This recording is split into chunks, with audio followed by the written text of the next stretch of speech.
그런데 문제는 뭐냐면 하나님이 우리 인간을 평가하실 때 과연 우리가 그렇게 살고 있는가? 너네들 그렇게 살고 있어? 이렇게 평가해 주시는가? 그렇다 그랬어요? 그렇지 않다 그랬어요? 그렇지 못하다 그랬죠. 우리가 생명을 나누어주는 삶을 살아야 함에도 불구하고 여전히 나 위주의 삶을 살게 되고, 사랑하며 살아야 하지만 사랑하지 못하는 것 때문에, 또 사랑받기를 너무 원해서 결국은 사랑받지 못하는 것 때문에 주저앉을 때가 얼마나 많고, 또 정직한 삶을 살아야 되는데도 불구하고 나에게 유익이 되고 나에게 이익이 되면 어쩌면 세상 사람들과 똑같이 살아가는 우리의 모습, 또 하나님의 도구의 삶을 살아야 되는데 내가 주인된 삶을 살아갈 때가 얼마나 많으냐라는 거죠. 그렇다면 오늘은 좀 더 원론적인 문제로 우리가 들어가 보면서 우리가 생명을 품고 사랑하며 정직하게 진리의 도구가 되어 생명으로 살아야 할 인간이 왜 하나님으로부터 이렇게 전면적으로 부정당하는 죄인의 모습으로 살아갈 수밖에 없을까? 이 질문을 우리가 하면서 오늘은 우리가 인간이 죄된 이유, 그것을 좀 더 한번 살펴보려고 합니다. 여러분, 왜 하나님으로부터 우리는 죄인이다 이렇게 인정받고 왜 죄인인 것을 우리가 알고 살아야 할까? 성경은요, 로마서 5장 12절에 이렇게 얘기하고 있습니다. 한번 읽어보겠습니다. 시작. 그러므로 한 사람으로 말미암아 죄가 세상에 들어오고 죄로 말미암아 사망이 들어왔나니 이와 같이 모든 사람이 죄를 지었으므로 사망이 모든 사람에게 이르렀느니라. 아멘. 여러분, 오늘 이 로마서 5장 12절에 보면 여기 한 사람으로 말미암아 이렇게 되잖아요. 그죠? 이 한 사람이 누구예요? 예, 최초의 인간인 아담을 가리킵니다. 아담.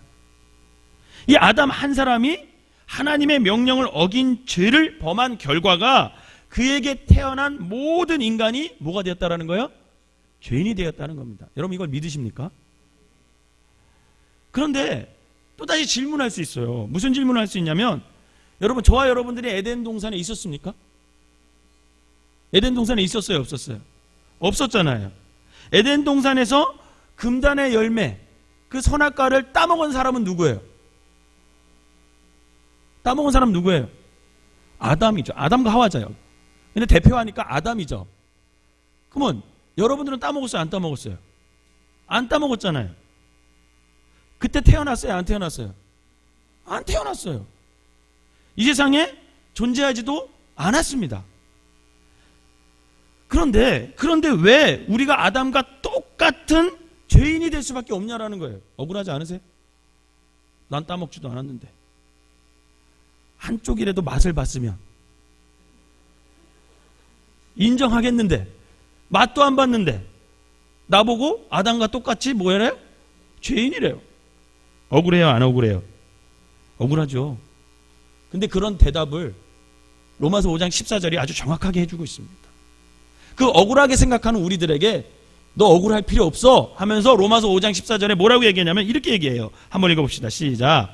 그러나 아담으로부터 모세까지 아담의 범죄와 같은 죄를 짓지 아니한 자들까지도 사망의 왕노릇하였나니 아담은 오실 자의 모형이라. 아멘. 여러분, 오늘 이 로마서 5장 14절에서 유의할 것이 뭐냐면, 성경에서 이 14절에 범죄와 죄라는 단어가 나와요. 그죠? 이 범죄와 죄라는 말이 같은 말일까요? 글씨도 틀리게 생겼잖아요. 두 자와 한 자. 범죄와 죄. 이게 다른 말이에요, 다른 말. 여러분, 범죄는 뭐예요? 드러난 행위가 범죄예요. 이해되세요? 드러난 행위? 그러면 죄는 뭐예요? 그렇죠? 보이지는 않지만 본질적인 상태가 죄라는 거예요. 즉, 아담이 에덴 동산에서 하나님에 의해 금지된 열매를 먹은 것은 죄예요, 범죄예요? 그렇죠, 범죄죠. 그건 범죄예요, 범죄. 우리는 그와 같은 범죄를 저질렀어요, 안 저질렀어요? 저질르지는 않았어. 그렇지만 최초인 인간이 아담으로부터 비롯된 우리는 이미 뭐라는 거예요? 죄인이라는 거예요, 죄인. 성경은. 왜냐하면 아담은 자신이 지은 범죄로 말미암아 본질적인 죄인이 됐어요. 그죠? 거기까지는 이해가 되죠? 당연한 것 같죠? 거기까지는. 그죠? 그러는데 그 죄인인 된 본질로부터, 그 아담의 죄인 된 본질로부터 저와 여러분들이 태어났기 때문에 우리도 죄가 유전되어서 어떻게 됐다라는 거예요? 죄인이 됐다라는 거예요. 따라서 비록 우리가 살인이나 강도나 뭐 그 같은 번제를 저질렀어요, 안 저질렀어요? 저지르지는 않았다 할지라도 아담의 후예인 인간으로 태어났다는 사실만으로 우리 모두는 아담과 똑같은 뭐라는 거예요? 죄인이라는 겁니다. 조금 이해되세요 이제? 요거를 좀 더 쉽게 제가 예를 들면, 여러분 미국에 사는 흑인과 아프리카에 사는 흑인은 비교가 되지는 않죠. 그죠? 미국에 사는 흑인은 아프리카의 흑인처럼 미개해요, 미개하지 않아요? 미개하지 않아요. 모두 세계 최강대국인 미합중국의 당당한 시민이잖아요. 하지만 그들이 아프리카 흑인에 비하여 아무리 세련된 언행과 높은 학식을 자랑한다 할지라도 본질적으로 아프리카 흑인과 어떤 차이도 있을 수 없다라는 거예요. 미국 흑인이나 아프리카 흑인이나 다 똑같은 뭐예요? 흑인일 뿐이에요. 왜냐하면 그들은 본질적으로 동일한 흑인이기 때문에 그렇습니다. 여러분 굳이 차이가 있다면 국적이 다를 뿐이잖아요. 그죠? 본질적으로는 아무 차이가 없습니다. 여러분 제가 이거를 어떤 뭐 결코 인종에 대한 편견으로 얘기하는 것이 아니라 쉽게 여러분들이 이해하기 위해서 이 예를 든 거예요. 좀 더 다른 예를 들자면 이런 거죠. 여러분 술 공장에서는 여러 가지의 술을 생산할 수 있습니다. 그죠? 위스키도 생산할 수 있죠. 막걸리도 생산할 수 있죠. 맥주도 생산할 수 있어요. 그런데 한 가지 공통점은 무슨 제품이든 술 공장에서 생산되는 것은 모두 본질적으로 뭐예요? 술이잖아요. 독한 술이냐 약한 술이냐 그런 차이만 있을 뿐 술 공장에서 생산된 제품이 본질적으로 술이라는 면에서는 아무런 차이가 없다라는 겁니다. 흑인이 무슨 국적을 지니고 있던 본질적으로 다 똑같은 흑인이듯이 술 공장에서 생산되는 것은 그 상표가 무엇이든 본질적으로 모두 뭐예요? 술이에요. 그렇듯이 범죄한 아담의 후예로 태어난 모든 인간은 예의 없이 본질적으로 뭐라는 거예요? 죄인이라는 겁니다. 이제 이해가 되시죠? 단지 차이가 있다면 무슨 범죄든 서슴지 않는 그런 비도덕적인 죄인과 스스로 범죄를 삼가하는 도덕적인 죄인으로 구별할 뿐이라는 거예요. 그럼 그렇다면 인간이 본질적으로 피할 수 없는 죄인이다 라고 인정한다면, 우리가 믿는다면, 그러면 죄는 구체적으로 무엇을 가리키냐는 거죠. 이 죄가 구체적으로 뭘까? 죄를 가리켜서 히브리어로는 하타라는 단어를 쓰고요, 헬라어로는 하마르티아라는 단어를 써요. 이 단어는 외울 필요가 없습니다. 그런데 왜 제가 두 단어를 얘기했냐면 이 두 단어를 해석했을 때 우리나라 말로 해석할 때 똑같다라는 거예요. 그게 무슨 말이냐면 이 단어의 뜻이 우리나라 말로 해석하면 무슨 뜻이냐면 관역을 벗어나다 이런 뜻이에요. 관역을 벗어났다라는 거예요. 궁수가 쏜 화살이 관역에서 벗어났어요. 그러면 그런 원인이 뭘까요? 벗어난 원인이 뭐예요? 그렇죠. 그 쏜 사람, 궁수가 처음부터 조준을 어떻게 한 거예요? 잘못했다라는 거예요. 잘못했다. 즉 궁수가 쏜 화살이 관역에서 벗어나면 그것은 결과고, 원인은 관역을 향한 궁수의 조준이 잘못됐다라는 거죠. 이해가 되시죠? 만약 누군가가 살인이나 강도 같은 범죄를 저질렀다면 그 범죄 자체가 죄가 아니라는 거예요. 그건 범죄일 뿐이지. 그것이 죄의 결과로 나타난 것뿐이에요. 그것은. 죄는 뭐냐면 인간의 중심의 조준이, 관역이 어떻게 했다는 거예요?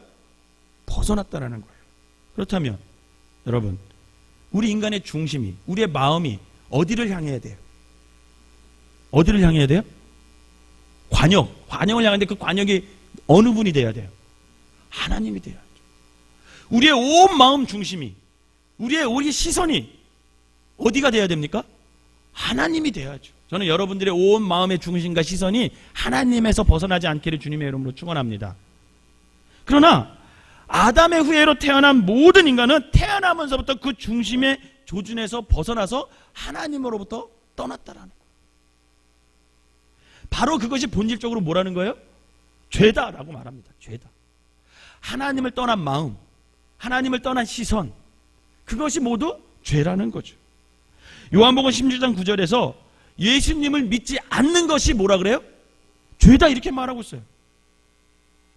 왜 그것이 죄일까요? 왜 예수님을 믿지 않는 게 죄일까요? 여러분, 만약 한국 정부가 미국 대사를 믿지 못한다면 그것은 그 미국 대사를 파견한 누구를 믿지 못하는 거예요?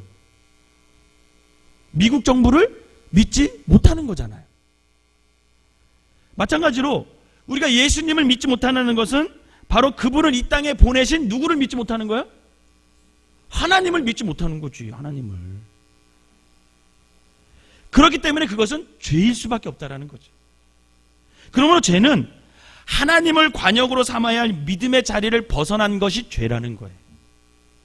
그리고 죄는 하나님의 법도를 지켜야 할 순종의 자리를 벗어난 것이 뭐예요? 죄라는 겁니다. 죄. 이해가 되십니까? 이제 죄가 뭔지 이해가 되셨죠? 그러면 인간이 이 죄를 범하는 과정이 있을까요? 없을까요? 이 과정이 있어요. 오늘 본문 우리가 창세기 3장 1절에서 6절을 가만히 자세히 읽어보면 인간이 이 죄를 짓는 과정이 아주 자세하게 잘 나타나 있어요. 근데 이 과정을 알아야만 여러분 우리가 죄를 지은 것을 알 수 있고, 아, 내가 지금 죄를 짓고 있구나, 이것을 알 수 있고 다시 어떻게 할 수 있어요? 주님께 돌아올 수 있어요. 근데 죄를 짓는지도 몰라. 자기가 죄를 짓고 살면서도. 그러면 돌아올 수 있어요, 없어요? 없지요. 그래서 오늘 창세기 3장 1절에서 6절은 아담이 죄인으로 전락한 과정을 상세하게 설명해 주고 있는데, 먼저 우리가 본문을 다시 한번 읽은 뒤 몇 가지 질문을 통해서 이 죄의 과정이 어떻게 이루어지는지 한번 살펴보려고 합니다. 왜 이게 중요하냐? 죄의 과정을 알아야 지금 내가 죄의 자리에 있는지, 하나님의 관역을 맞추고 있는지 그것을 알 수 있고, 만약에 내가 죄의 과정에 있다면, 죄를 짓고 있다면 다시 어떻게 할 수 있다고요? 하나님께 돌아올 수 있다라는 겁니다. 자, 다시 한번 창세기 3장 1절에서 6절을 읽어봅시다. 한 목소리로 또박또박 우리 잘 읽으면서 여러분 이 말씀을 한번 깊이 한번 새겨보시기 바랍니다. 시작. 그런데 뱀은 여호와 하나님이 지으신 들짐승 중에 가장 간교하니라. 뱀이 여자에게 물어 이르되 하나님이 참으로 너희에게 동산 모든 나무의 열매를 먹지 말라 하시더냐. 여자가 뱀에게 말하되 동산 나무의 열매를 우리가 먹을 수 있으나 동상 중앙에 있는 나무의 열매는 하나님의 말씀에 너희는 먹지도 말고 만지지도 말라, 너희가 죽을까 하노라 하셨느니라. 뱀이 여자에게 이르되 너희가 결코 죽지 아니하리라. 너희가 그것을 먹는 날에는 너희 눈이 밝아져 하나님과 같이 되어 선악을 알 줄 하나님이 아심이니라. 여자가 그 나무를 본즉 먹음직도 하고 보암직도 하고 지혜롭게 할 만큼 탐스럽기도 한 나무인지라. 여자가 그 열매를 따먹고 자기와 함께 있는 남편에게도 주매 그도 먹은지라. 아멘. 자, 그러면 첫 번째 과정을 한번 살펴봅시다. 죄를 짓는 첫 번째 과정. 하나님에 대한, 여러분, 인간이 최초의 불신은 무엇에 대한 불신으로부터 시작됐을까요? 그렇죠. 하나님의 말씀에 대한 불신에서부터 죄가 시작되는 거예요. 하나님께서는요, 창세기 2장 17절을 통하여 아담에게 절대 선악과를 먹지 뭐라고 했어요? 말라 했어요. 그러면 만약 그 먹는 날에는 어떻게 된다? 반드시 죽을 거다, 이렇게 말씀하셨어요. 그러면 어떠한 경우라도 아담은 그 하나님의 말씀을 어떻게 했어야 돼요? 순종하고 지켰어야 했죠. 그러나 그는 하나님의 말씀에 대한 이 믿음의 자리를 어떻게 했어요? 스스로 저버리고 말았습니다. 그것이 뭐라고요? 죄라고요. 죄는 그렇게 시작됩니다. 여러분, 죄는요, 하나님의 말씀을 부인하는 것부터 시작됩니다. 우리가 누구를 믿는다면 무엇보다도 그 사람의 말을 믿는 거죠. 그죠? 상대의 말을 믿지 못한다면 그 사람을 믿는다는 것은 거짓일 수밖에 없어요. 남편을 믿는다고 이렇게 말하는 아내가 매일 남편한테 계속 꼬박꼬박 물어보는 거야. 계속 오늘 하루 뭐 지냈어? 누구 만났어? 그거 믿는 거예요? 안 믿는 거예요? 안 믿는 거지. 여러분, 우리가 하나님을 믿는다면 두말할 것도 없이 하나님의 말씀에 대한 믿음으로 나타나야 된다는 거예요. 여러분이 하나님을 믿는다면 뭐로 증명돼야 된다는 거예요? 하나님의 말씀을 믿는 것으로 증명돼야 된다는 거예요. 하나님의 말씀을 믿으시기를 바랍니다. 하나님의 말씀, 이 성경에 나오는 모든 말씀을 믿는 것에서부터 우리가 하나님을 믿느냐 안 믿느냐가 결정이 되는 거예요. 여기에 나온 말씀을 부인하잖아요? 그럼 어떻게 되는 거예요? 죄를 짓게 된다는 거예요. 죄를. 그래서 우리가 하나님을 믿는다면 그 믿음은 두말할 것도 없이 하나님의 말씀에 대한 믿음으로 나타나야 됩니다. 하나님의 말씀을 믿지 않으면서 내가 하나님을 믿는다라고 말한다면 그것은 자기 기만일 수밖에 없죠. 그러므로 하나님의 말씀을 믿지 않는 것이 곧 관역을 벗어나는 것이고 그것이 뭐라고요? 죄다 이렇게 말합니다. 그런데 하나님의 말씀이 육신이 돼서 이 땅에 오신 분이 누구세요? 예수님이잖아요. 그분이 말씀이셨고 예수님이 말씀 그 자체였잖아요. 그렇다면 말씀이신 예수님을 믿지 않는 것이 뭐라는 거예요? 죄. 그래서 아까 성경은 예수님을 믿지 않는 게 뭐라? 죄라는 거예요. 왜? 말씀이신 예수님을 믿지 않는 거니까. 그러면 두 번째, 하나님의 말씀에 대한 인간의 불신은 결국 무엇에서부터 비롯되는 거죠? 누구로 인해 죄를 짓게 되는 거예요? 그렇죠. 뱀의 유혹으로 인해서. 요한계시록 12장 9절에 보면 뱀이 뭐래요? 마귀 사탄이래요. 사탄. 사탄의 유혹은 지극히 간단합니다, 여러분. 인간으로 하여금, 저와 여러분들로 하여금 하나님의 관역을 벗어나게 하는 게 마귀가 하는 유혹이에요. 우리가 지켜야 할 믿음의 자리를 이탈하게 하는 것, 그게 누구가 하는 일이에요? 마귀가 하는 일이에요. 마귀가. 그리고 마귀는 우리를 자꾸 하나님의 말씀에서 어떻게 합니까? 멀어지게 하는 거예요. 하나님의 말씀에서 자꾸 멀어지게 합니다. 그게 마귀가 하는 짓이에요. 그러므로 우리가 마귀의 유혹에 넘어가면 돼야 안 돼? 안 되죠.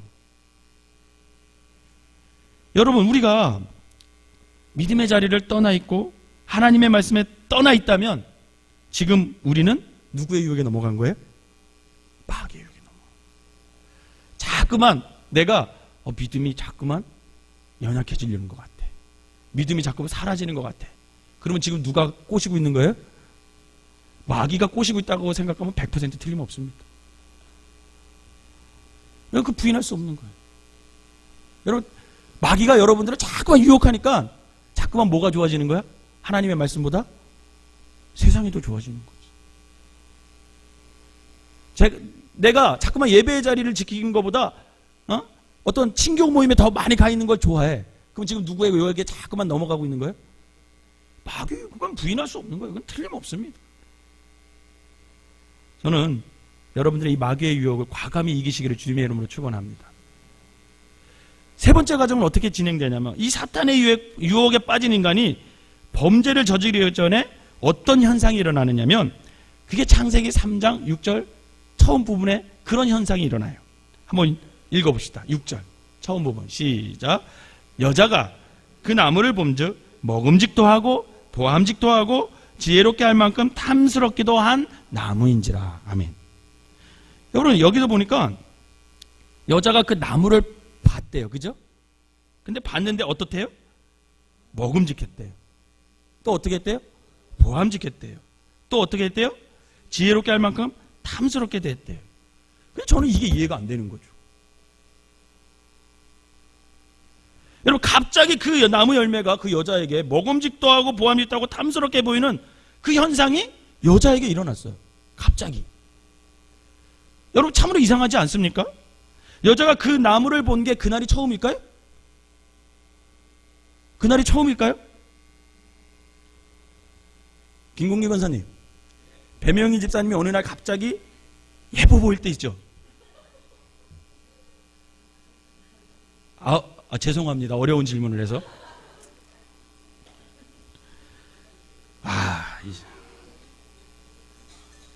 유혹당하고 있는 거예요, 지금. 여러분, 이 여자가 그 나무를 그날만 봤을까요? 아니죠. 평상시에도 봤어요. 근데 평상시에는 그 나무가 있는지도 몰랐어. 더군다나 그 나무가 저 귀퉁이에 숨어 있었어요. 중앙에 딱 있었어요. 누구나 볼 수 있는 나무예요. 여자는 동산을 걸을 때마다 날이면 날마다 그 나무를 보았지만 평소에는 아무 특별한 느낌이 없었어요. 그죠?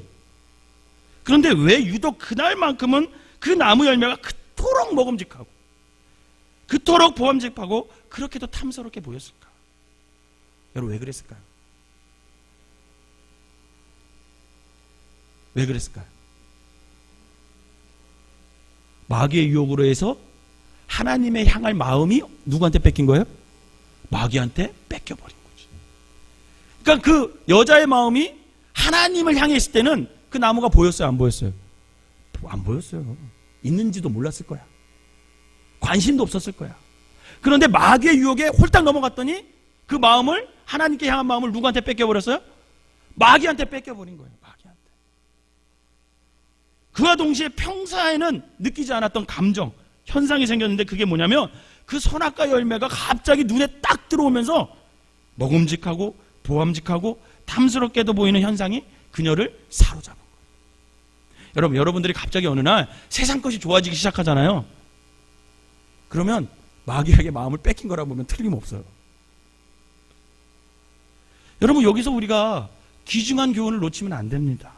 뭐냐면 저와 여러분이 첫 번째로는요, 무엇을 먹든지요, 먼저 생각하고 먹으시기 바랍니다. 왜 이것을 내가 먹어야 하는지, 왜 무엇을 위해 이것을 먹는지 먼저 생각하는 사람이 되어야 합니다. 그게 그리스도인들이에요.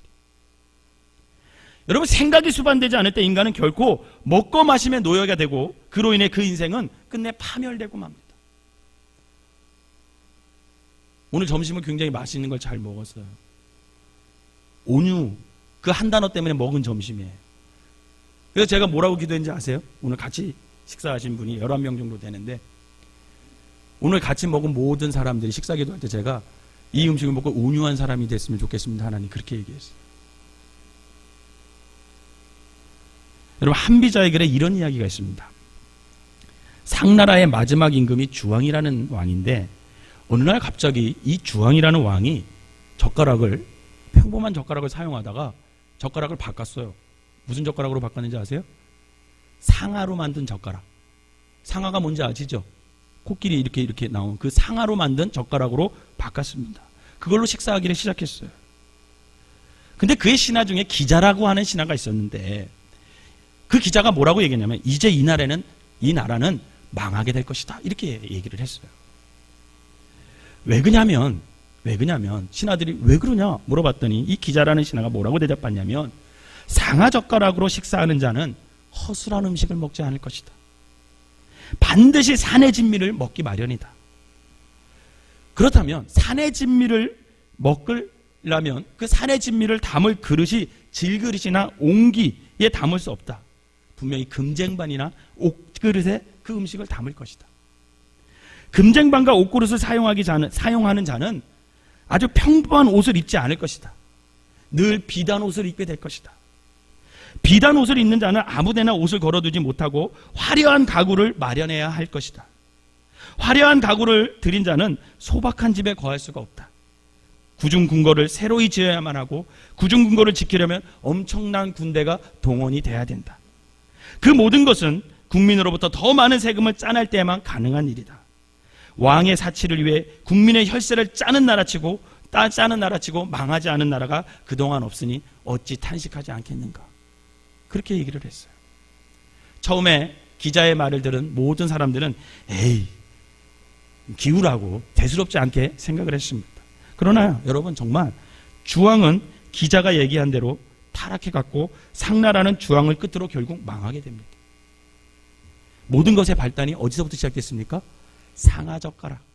다른 말로 하면, 다시 말하면 먹는 문제에서부터 발생했다라는 거예요. 여러분, 우리 그리스도인들이 왜 먹어야 하는지, 무엇을 위해 먹는지 우리가 생각하지 않고 먹고 마시는 사람은 결국 죄를 질 수밖에 없다라는 거예요. 사랑하는 성도 여러분, 한번 생각해 보세요. 저와 여러분들이 왜 먹으세요? 왜 마셔요? 여러분, 이것을 생각하며 먹는 사람이라면 어찌 백해무익한 그런 모든 술과 담배를, 마약을 어떻게 입에 댈 수 있겠냐라는 거죠. 오직 더 많이 먹고 마시기 위해 어떻게 사랑하는 사람을 해치고 같이 살아가는 이웃에게 해를 끼치며 살아갈 수 있겠냐 말입니다. 그래서 주님도 너희가 먹고 마시고 입는 문제보다 그 나라와 그의 의를 구하는 삶을 너희들이 살아라, 이렇게 말씀하시는 거예요.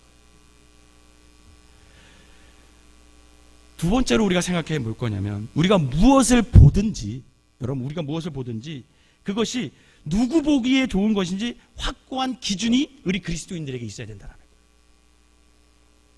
여러분, 얼마나 많은 그리스도인들이 세상 사람 보기에 좋은 것을 따라가느라 하나님과 동떨어진 삶을 살고 있습니까? 여러분, 세상 사람들은요, 하나님과 동떨어진 삶을 살아도 돼요. 세상이 보기 좋게 살면 돼요. 그러나 우리 그리스도인들은요, 하나님이 보기 좋으신 것을 좋은 것으로 볼 수 있는 눈과 안목이 있어야 됩니다. 하나님이 보기 좋다, 이것을 우리가 보기 좋다, 이렇게 느껴야 돼요. 세상이 보기 좋다, 이것을 우리가 보기 좋다고 느끼는 것이 아니라 하나님이 보기 좋다고 하는 것을 우리가 보기 좋은 그런 안목이 저와 여러분들에게 있어지시기를 주님의 이름으로 부탁을 드립니다. 따라서 하나님은 중심을 보잖아요. 하나님의 시선은 늘 중심을 향하거든요. 따라서 중심을 깨뜨려 보시는 그 하나님의 안목을 우리가 닮아갈 때 우리는 비로소 우리에게 진정으로 좋은 것과 해가 되는 것을 구별할 수 있는 기준이 생길 수 있다는 거예요. 하와에게 겉으로 보기에 그토록 보암직도 하고 먹음직도 하고 그렇게 보인 선악과의 중심은 결국 뭐예요? 죽음이잖아요. 하나님이 그 열매를 먹으면 정녕 어떻게 하리라? 죽으리라. 선악과의 중심은요, 죽음이에요. 그 죽음을 볼 수 있는 눈이 아담과 하와에게 있었어야죠. 그런데 마귀의 유혹에 넘어가니까 어떻게 했어요? 그 중심을 볼 수 있는 안목이 생겨요, 안 생겨요? 안 생기고 그 겉으로 포장되어 있는 보암직도 하고 먹음직도 하고 탐스럽기로 하는 그것만 보이는 거죠. 그러므로 우리가, 저와 여러분들이 늘 기도할 것이 뭐냐면, 무엇이든지 그 중심을 볼 수 있는 하나님의 눈을 갖게 해 주십시오. 하나님의 안목을 내가 갖게 하게 해 주십시오.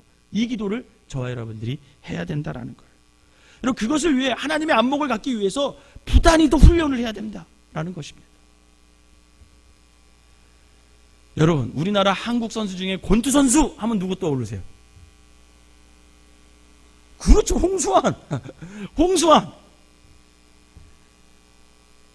여러분, 두 체급의 세계 정상급에 오른 사람은 홍수환밖에 없습니다. 근데 어느 날 이 젊었을 때 이 홍수환 선수가 인터뷰한 글을 제가 읽고 감동을 받은 적이 있어요. 거긴 이렇게 있었어요. 한 기자가 시합을 했던 그 홍수환 선수를 찾아가서 인터뷰를 했습니다. 그런데 가서 인터뷰를 하려고 딱 들어갔는데 이 홍수환 선수가 TV를 보고 있었어요. TV를. 그런데 이상한 거예요. TV를 보고 있는데 눈을 가리고 TV를 보고 있는 거예요. 눈을 가리고. 그래서 기자가 의아해서 왜 눈을 가리고 TV를 보십니까? 이렇게 묻자 그가 이렇게 대답했습니다. 뭐라고 대답했냐면, 사람들은 권투를 팔과 손 힘으로만 하는 줄 아는데 제 경우는 눈으로 시합을 합니다. 이렇게 얘기한 거예요. 권투를 뭐로 한대요? 눈으로 한대요. 그러면서 뭐라고 계속 얘기하냐면, 상대의 눈과 발의 움직임을 보면 그 다음 동작이 어떤지 예상할 수 있고 대비할 수 있게 됩니다. 제 경우는 그래서 눈으로 권투를 합니다. 눈이 성하지 못하면 그래서 좋은 권투 선수가 될 수 없습니다. 저는 항상 그래서 눈을 보호하기 위해서 가능한 한 불필요한 것을 보지 않습니다. 그래서 TV는 보고 싶은데 눈을 보호하기 위해서 제가 눈을 가리고 TV를 보고 있는 것입니다. 이렇게 얘기를 하는 거예요. 제가 그 홍수환 선수의 글을 읽고 굉장히 감동을 받았어요. 여러분, 권투 선수도 상대의 다음 동작을 꿰뚫어 볼 수 있게끔 자기의 눈을 훈련하고 보호하지 않으면 여러분 훌륭한 선수가 될 수가 없는 것입니다.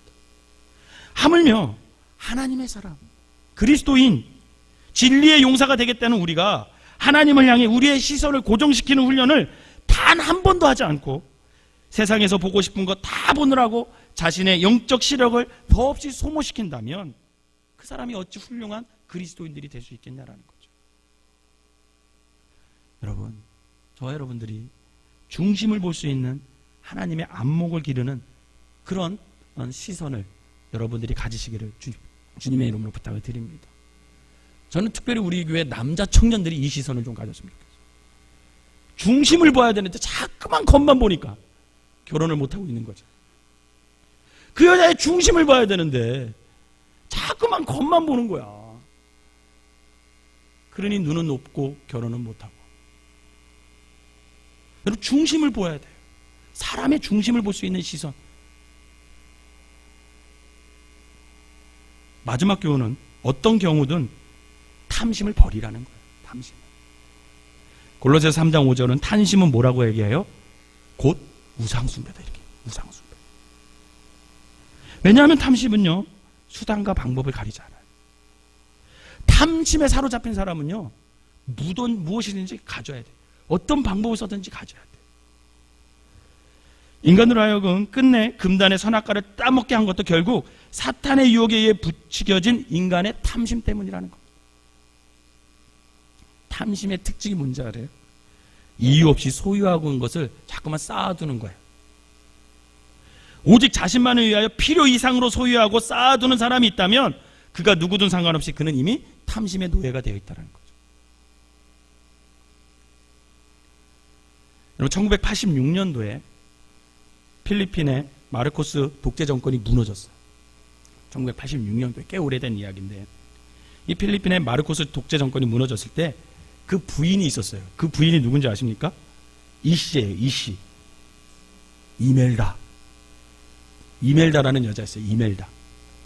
근데 독재 정권이 무너지면서 그 마르코스가 살던 집을 들어갔을 거 아니에요.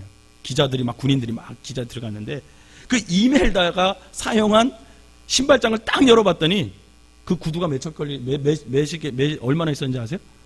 3,000컬레가 있어. 3,000컬레. 그래서 세계의 웃음거리가 된 적이 있습니다.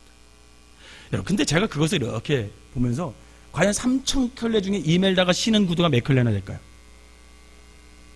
몇 안 되겠죠. 3,000컬레 어떻게 다 신겠어요? 그렇다고 이멜다만 욕할 일은 사실은 아니에요. 여러분, 한번 집에 가서 여러분들의 신발장을 한번 쫙 열어보세요. 저도 오늘 집에서 내려오면서 제 신발이 몇 개 있나 한번 쉬어봤어요. 헬스장 갈 때 신는 신발이 있더라고요. 골프 칠 때 신는 신발이 있더라고요. 축구화가 2개가 있더라고요. 그리고 구두가 2켤레가 있더라고요. 그리고 평상시에 신는 그냥 운동화가 하나 있더라고요. 딱 7켤레 있더라고요. 7켤레. 여러분들은 얼마나 있으세요? 한번 집에 가서 옷장을 한번 딱 열어보세요. 옷장을. 내가 입지 않으면서도 남주기 아까워 그저 걸어두고 있는 옷이 몇 개나 되세요? 여러분, 그렇다면 우리는 이멜다를 욕할 자격이 없죠. 가만히 생각하면 내가 지금 이멜다만큼의 권력과 부를 지니고 있지 않기 때문에 못하는 거지, 만약 저와 여러분들이 이멜다와 같은 권력이 있어요, 돈이 있어요, 어쩌면 우리는 3,000켤레보다도 더 많은 신발을 살 수 있는 죄악의 씨앗이, 범죄에 할 수 있는 그 죄의 씨앗이 저와 여러분들 속에 있다라는 거죠. 제가 이 나는 누구인가라는 제목으로 처음 설교할 때 어린 시절 거지 생활을 했던 이천우 목사님의 이야기를 한 적이 있어요. 기억나세요? 이천우 목사님이 소매치기에 끌려가가지고 거반 죽게 됐다가 거지에 의해 살아나서 그 목사님은 늘 예수님을 위해서, 예수님한테 기도하게 되면 그 이미지가 예수님이 거지의 이미지로 자꾸만 떠오른다고 얘기를 한 적이 있잖아요. 여러분, 그분이 이런 이야기를 한 적이 있습니다. 그분이 고백하기를, 당시 거지들은요, 부잣집에서 동냥한 부잣집에서 이제 동냥해서 부잣집에서 음식을 주잖아요. 그러면 절대로 그것을 그냥 먹지 않는다고 합니다. 반드시 물을 붓고 그것을 끓여 먹는데요. 부잣집에서 주는 음식은. 왜냐하면 부자는 거지에게 음식을 줄 때요, 되게 쌓아두었다가 그 음식이 상하잖아요. 그러면 그 상한 음식을 거지들에게 준대요. 그것을 모르는 이 신출내기 거지들은요, 부잣집에서 나온 음식이니까 맛있어 보이잖아요, 겉으로는. 그러니까 그것을 그냥 막 좋아서 먹는데요, 신출내기 거지들은. 100% 다 식중독에 걸려가지고 한 일주일, 2주, 심지어는 죽기까지도 한다라는 거죠. 그러나 가난한 집에서 나온 음식은요, 거지들은 아무 걱정 없이 먹는다고 합니다. 왜 그럴까요? 쌓아둘 게 없는 거야, 가난한. 그래서 거지들에게 가난한 사람들이 주는 음식은요, 쌓아둔 음식을 주는 것이 아니라 자기들이 먹는 음식을 나눠준대요. 그래서 가난한 자들이 주는 음식은 언제나 그냥 그 자리에서 먹는데, 사랑하는 성도 여러분, 만약 우리가 무엇이든 무작정 쌓아두기만 하다가 못 쓰게 된 다음에야 버리듯이 다른 사람들에게 나누어주는 사람이라면 우리는 이 이천호 목사님의 말씀을 귀 기울여야 합니다. 그분이 이런 말을 했어요. 나를 이렇게 살아있게 한 것은 부자의 밥이 아니었습니다. 나를 살린 것은 가난하고 불쌍한 사람들의 밥이었습니다. 이렇듯 우리가 내 속에 있는 탐심을 버리지 않는 한 우리의 밥으로 결코 한 사람도 살리지 못하는 삶을 살 수밖에 없다는 거죠. 그래서 탐심을 버려야 돼요. 결국 그 탐심을 갖고 있으면 오히려 다른 사람을 해치는 삶을 살 수밖에 없다라는 겁니다. 그러면 우리는 항상 무엇을 먹고 마시고 무엇을 보고 무엇을 입든지 이것이 정말 주님이 기뻐하는 건지, 주님께 영광이 되는지, 그것을 생각하고 먹고 보고 입어야 되고 가져야 된다는 거예요. 사랑하는 성도 여러분, 우리가 분명 본질적으로 죄인임을 인정하며 살아가시길 바랍니다. 왜 그런지 아세요? 우리가 죄인이라는 것을 인정하는 것부터, 거기서부터 믿음이 시작되는 거예요. 그리고 거기서부터 그 죄를, 오로지 그 죄를 용서해 주시는 단 한 분, 주님을, 예수님을 그제서야 우리가 찾을 수 있게 되는 거기 때문에 그렇습니다. 바라는 우리 모두가 본질적으로 죄인임을 깨달아 이제 더 이상 마귀의 덫에, 마귀의 유혹에 넘어가서 먹는 것으로, 보는 것으로, 탐심으로 범죄의 삶을 사는 것이 아닌 먼저 그 나라와 그의 의를 구하는 삶을 통해서 하나님의 기쁨이 되시고 영광을 돌리는 삶을 살아가시기를 주님의 이름으로 축원합니다. 기도하겠습니다. 사랑과 은혜가 충만하신 하나님, 우리가 죄인일 수밖에 없음을 이 시간 고백합니다.